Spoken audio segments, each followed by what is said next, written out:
बिस्मिल्लाहिर्रहमानिर्रहीम। अस्सलाम वालेकुम। सैयद याह्या हुसैनी आप तमाम देखने वालों की खिदमत में एक बार फिर हाजिर है। सबसे पहले आप तमाम लोगों की चाहत का, मोहब्बत का, खुलूस का बेहद शुक्रिया जो हमारे साथ कनेक्टेड, चैनल को सब्सक्राइब कर रहे हैं और अपनी राय का इजहार कर रहे हैं। पाकिस्तान और अफगानिस्तान के दरमियान अब से थोड़ी देर के बाद शारजा क्रिकेट स्टेडियम में तीन मुल्की क्रिकेट टूर्नामेंट का मैच नंबर 4, पाकिस्तान का मैच नंबर 3 और दोनों टीमों का इस टूर्नामेंट में मैच नंबर 2 जी आपस में। पहले मैच में पाकिस्तान ने 39 रन से इफ्तिताही मैच में अफगानिस्तान को शिकस्त दी थी और अब ये दोनों टीमें एक दूसरे के मद्दे मुकाबिल हैं और अफगानिस्तान की टीम ने एक cake walk victory last night मेज़बान यूएई के खिलाफ हासिल की। टूर्नामेंट को उनको दूसरी नाकामी का सामना करना पड़ा और अफगानिस्तान की ये पहली विक्ट्री थी। अफगानिस्तान टीम के खिलाड़ियों को इस बात का इदराक है कि पाकिस्तान एक मुश्किल टीम है और जो क्रिकेट पंडित, एक्स क्रिकेटर्स बात कर रहे थे कि अफगान टीम हमारे लिए मुश्किलात का सबब बनेगी, उनको इस बात का अंदाज़ा हो गया है और इंशाल्लाह अल्लाह ताला ने चाहा तो आज पाकिस्तान अफगानिस्तान को एक और शिकस्त से दो चार करेगा और आगा सलमान की क़यादत में खेलने वाली टीम पाकिस्तान का हौसला बुलंद होगा। लेकिन इस वीडियो में मैं बात करना चाहूँगा दो रिटायरमेंट के हवाले से। एक रिटायरमेंट आसिफ अली की है, दूसरी रिटायरमेंट जो है वो मिचेल स्टार्क की है। आसिफ अली तो अब इंटरनेशनल क्रिकेट को ही थैंक यू कह गए हैं, बट स्टार्क जो हैं वो 50 ओवर क्रिकेट और टेस्ट क्रिकेट में आपको बॉल डालते हुए दिखाई देंगे। बेसिकली अगर हम बात करें तरजीहात के हवाले से तो एक चीज़ बड़ी वाज़ेह है कि ब्रेड एंड बटर होता है खेल खिलाड़ियों का, लेकिन तरजीहात बड़ी इंपॉर्टेंट होती हैं और जिस तरह मिचेल स्टार्क अपने करियर को लेकर चले, वाज़े तौर पर दिखाई दे रहा है कि वो जेम्स एंडरसन का 700 प्लस विकेटों का रिकॉर्ड तो तोड़ नहीं पाएंगे, बट वो जहाँ तक जा सके वो जाने की कोशिश करेंगे, अपने करियर को लिंगर ऑन करने की कोशिश करेंगे, एंजॉय करेंगे अपनी क्रिकेट को।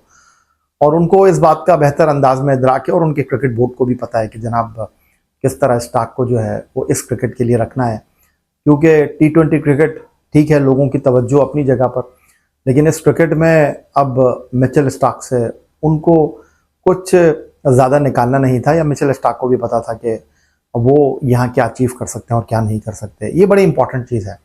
आप फन क्रिकेट में हैं या फिर इंटरेस्ट आपका वाकई संजीदा क्रिकेट में। मैं ये नहीं कह रहा कि T20 क्रिकेट संजीदा क्रिकेट नहीं है, लोगों का इंटरेस्ट इस खेल की तरफ ज़्यादा है, बट इंग्लैंड, ऑस्ट्रेलिया ये वो मुल्क हैं जो कि क्रिकेट को संजीदगी से लेते हैं और इसीलिए शायद आईसीसी टेस्ट चैंपियनशिप में वो आपको जिस तरह खेलते हुए दिखाई देते हैं और जिस तरह खेलते हैं और जिस तरह वहाँ पर लोग टेस्ट क्रिकेट को आकर एंजॉय करते हैं। मैं तो जब भी इंग्लैंड जाता हूँ या ऑस्ट्रेलिया जाता हूँ, आप बड़ा एंजॉय करते हैं टेस्ट क्रिकेट को, वनडे क्रिकेट को, और लोग जो हैं वो पूरा वक्त निकाल कर आते हैं। बट सब कॉन्टिनेंट की अगर हम बात करें तो सब कॉन्टिनेंट में लोगों की तवज्जो, लोगों का जो मरकज़ निगाह है वो मुख्तसर फॉर्मेट की T20 क्रिकेट है, इसलिए आपको यहाँ पर क्वालिटी नहीं दिखाई दे रही। राशिद खान अब T20 क्रिकेट में लीडिंग विकेट टेकर बन गए हैं, बट इस क्रिकेट में आपको बहुत दम दिखाने की ज़रूरत है। इस क्रिकेट में हर लम्हे जो है वो तब्दीलियाँ आ रही हैं। जिस तरह हम पाकिस्तान में देख लें, बाबर आजम और रिजवान को जगह खाली करना पड़ी। बड़ी डिमांडिंग क्रिकेट है, बहुत फास्ट क्रिकेट है।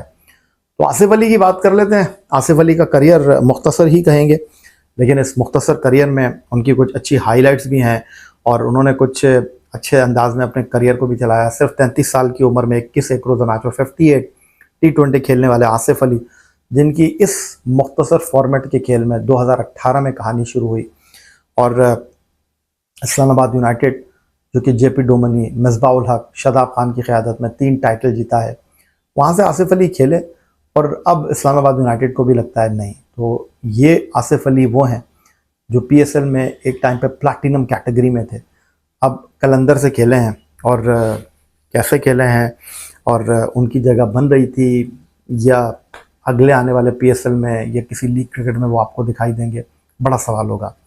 तो वनडे क्रिकेट में या T20 क्रिकेट में उनको पावर हिटर या वक्त के हिसाब से इस्तेमाल किया गया, ये ज़्यादा मुनासिब जुमला होगा, क्योंकि आसिफ अली वो टेप बॉल टाइप के क्रिकेटर और आपके पास वक्त कम, मुकाबला सख्त, कोई बड़ी इनिंग वो खेल नहीं पाए, बट 2021 का T20 वर्ल्ड कप उनके करियर का, अगर मैं कहूँ कि एक ऐसा टूर्नामेंट था जहाँ से उन्होंने लोगों की तवज्जो हासिल की और सिर्फ 7 गेंदों पर 25 रन बनाकर उन्होंने अफगानिस्तान को दीवार से लगा दिया और एक हारी हुई बाजी को उन्होंने जीत में तब्दील कर दिया।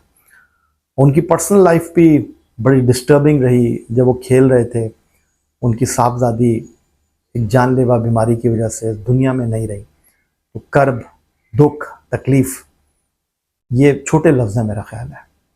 लेकिन आसिफ अली पाकिस्तान से जितना खेले, इस T20 के हवाले से आप कह सकते हैं कि जी ठीक है, एक खिलाड़ी जो कि इस क्रिकेट की रिक्वायरमेंट पूरी करता था, जो उनके अंदर अहलियत थी, सलाहियत थी, उसको बेहतर अंदाज में या तो उन्होंने यूटिलाइज नहीं किया या उनको खिलाने वालों ने। इससे ज़्यादा मैं कुछ कहना नहीं चाहूँगा। स्टार्क की बात कर लेता हूँ। 35 साल उनकी उम्र है और 2012 में T20 डेब्यू करते हैं। 65 T20 मैचों में 79 विकेटें उनकी क्रेडिट पर हैं और अब भी वो हर क्रिकेट के डेंजर, बेहतरीन, शानदार बॉलर शुमार किए जाते हैं। लेकिन तरजीहात की बात मैं कर रहा था। 2021 T20 वर्ल्ड कप जीतने वाली टीम ऑस्ट्रेलिया के रुकन थे और 2022 में वेस्ट इंडीज़ के खिलाफ 4 for 20 ये उनकी बेस्ट बॉलिंग है T20 क्रिकेट में। रिटायरमेंट जो स्टार्क की है बहुत वाज़ेह है, क्लैरिटी है, क्योंकि फोकस टेस्ट क्रिकेट है, वनडे क्रिकेट वर्ल्ड कप है और T20 क्रिकेट को मज़ीद लिंगर ऑन करके अपनी तरजीहात को वो सुकेड़ना नहीं चाहते और इस तमाम सूरत हाल में क्रिकेट ऑस्ट्रेलिया ने उनको भरपूर सपोर्ट किया है। स्टार्क कहते हैं ये फैसला आइंदा मसरूफ़ शेड्यूल को मद्देनज़र रखकर उन्होंने किया है। 2026 ऑस्ट्रेलिया का एक मसरूफ़ टेस्ट सीज़न होगा जहां भारत न्यूजीलैंड के साथ अहम दौरे करने हैं और फिर 2027 की एशेस, 2027 में नामीबिया, जनूबी अफ्रीका और जिम्बाब्वे में होने वाला क्रिकेट वर्ल्ड कप, उसको वो फोकस करना चाहते हैं और इन 2 टूर्नामेंट में वो ऑस्ट्रेलिया के लिए कुछ करना चाहते हैं। एक बात जो बहुत वाज़ेह और जो बहुत क्लियर है, जो मैं बार बार आपसे कर रहा हूँ कि आसिफ अली ने रिटायरमेंट दे दी, बहुत सारे खिलाड़ियों ने रिटायरमेंट दी नहीं। सब कॉन्टिनेंट में ये कल्चर है नहीं, बट बाहर के मुल्कों में ये कल्चर है। आप स्टेप बाय स्टेप अपने आप को लेकर चलते हैं। कभी आप अपने आप को टेस्ट क्रिकेट तक महदूद रखते हैं, कभी आप अपने आप को वाइट बॉल क्रिकेट तक लेकर आते हैं, टेस्ट क्रिकेट को थैंक यू कह देते हैं, फिर उस हिसाब से लेकर भी चलते हैं। ये प्रोफेशनलिज्म है। सब कॉन्टिनेंट में ये चीज़ आपको दिखाई देती नहीं है। 8-8 साल के बाद आपका कम बैक हो रहा है, कभी आपका कोई जैकपॉट लग गया, कभी कहाँ कहानी बन गई, उस तफसील में मैं जाना नहीं चाह रहा। कोई कनेक्शन बन गया आपकी टीम में, जो है वो आउट ऑफ नोवेयर वापसी हो जाती है, तो इसलिए लोग इंतज़ार भी करते हैं। फवाद आलम की मिसाल आपके सामने है, लेकिन चलें, फवाद आलम ने तो परफॉर्मेंस दी, वो बार बार दरवाजे खटखटाते रहे, सेलेक्टर्स को झंझोड़ते रहे, लेकिन उसने बड़ा स्ट्रॉन्ग कमबैक किया और अच्छा कमबैक किया और अब भी वो खेल रहे हैं। अब जो है मुझे नहीं लगता कि वो दोबारा उनको मौका मिल सकेगा। लेकिन अब एक चीज़ बहुत वाज़ेह है, बहुत क्लियर है कि खिलाड़ियों को अपने खेल के हवाले से जो है वो स्टेप बाय स्टेप तयन करना पड़ेगा। जिस तरह हम बाहर के मुल्कों की बात करते हैं, हमारे पास ये कल्चर है नहीं। हम जिस तरह एंटर होते हैं उसी तरह बाहर भी हो जाते हैं। किसी को किसी चीज़ की कोई क्लैरिटी नहीं है कि कब तक उसको खिलाना है। बोर्ड किसी के साथ जनाब खुलकर बात इसलिए नहीं करता कि आज कोई बोर्ड है, कल कोई और बोर्ड है। खिलाड़ी भी जो है वो चांस लेते हैं कि जी ये बोर्ड अगर मुझसे नाराज़ हो गया है, मेरा अच्छा टाइम चल रहा है, तो चलें ये बोर्ड कितने दिन रहेगा, दूसरा बोर्ड आएगा, शायद कोई जैकपॉट लग जाए, शायद कोई कहानी बन जाए। सिस्टम बड़ा सवाल है यहाँ पर। तो ये चीज़ें जो हैं वो खिलाड़ियों को कहीं दिल बर्दाश्ता भी करती हैं, कहीं इंतज़ार करने पर भी मजबूर करती हैं, कहीं सब्र करने पर भी मजबूर करती हैं। चीज़ें चल रही हैं और इसी तरह बहुत सारी अब क्रिकेट हो गई है। रिटायर खिलाड़ियों की भी क्रिकेट हो रही है। हमारे खिलाड़ी बहुत से रिटायर नहीं हैं, लेकिन वो एक कश्ती उनका रिटायर क्रिकेट के अंदर है, एक वो वापस करंट क्रिकेट में भी आना चाहते हैं। लेकिन एक बात जो बहुत वाज़ेह है और बहुत क्लियर है कि सब कॉन्टिनेंट में फिटनेस को इतना संजीदा नहीं लिया जाता जितना बाहर के मुल्कों में लिया जाता है। तो आई होप कि चीज़ें बदलेंगी और चीज़ें दुरुस्त होंगी।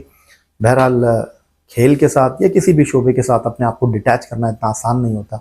बड़ा फैसला किया स्टार्क ने, बड़ा फैसला किया आसिफ अली ने। इन दोनों के लिए मेरी बेस्ट विशेस। और उनका कंट्रीब्यूशन रहा है, जिस तरह आसिफ ने कहा कि मैं पाकिस्तान से खेला, मेरे लिए बड़े प्राउड मोमेंट थे, कोई शक की बात नहीं है इसमें। अपने मुल्क को कहीं भी जाकर रिप्रेजेंट करना किसी भी खिलाड़ी के लिए किसी भी खेल में कोई छोटी बात नहीं होती। आपकी राय का इंतज़ार करूंगा। अगली वीडियो तक के लिए सैयद यार हुसैनी को इजाज़त दीजिए। अल्लाह हाफ़िज़।